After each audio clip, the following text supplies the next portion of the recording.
बादशाह का गुस्सा। बादशाह अकबर अपनी बेगम से किसी बात पर नाराज़ हो गए। नाराज़गी इतनी बढ़ गई कि उन्हें बेगम को मायके जाने को कह दिया।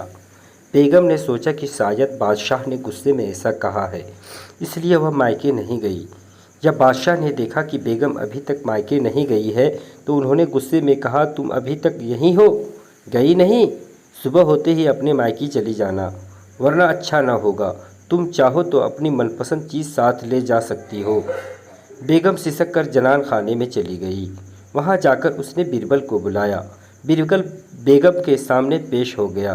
बेगम ने बादशाह की नाराज़गी के बारे में बताया और उसने हुक्म को भी बता दिया।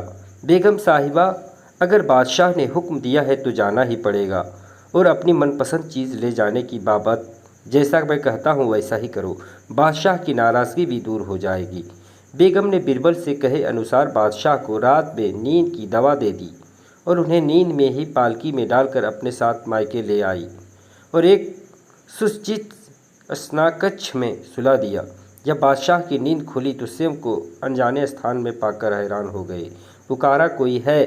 बेगम साहिबा उपस्थित हुई। बेगम को वहां देखकर वे समझ गए कि वे अपनी ससुराल में ही। उन्होंने गुस्से से पूछा, तुम हमें यहाँ क्यों ले आई? इतनी बड़ी गुस्ताखी कर डाली। बेगम ने कहा, मेरे सरताज, आपने ही तो कहा था अपनी मनपसंद चीज़ ले जाना, इसलिए आपको ले आई। यह सुनकर बादशाह का गुस्सा जाता रहा। मुस्कुराकर बोले, ज़रूर तुम्हें यह तरकीब बीरबल ने ही बताई होगी। बेगम ने हामी भरते हुए सिर हिला दिया और बीरबल की तारीफ़ की।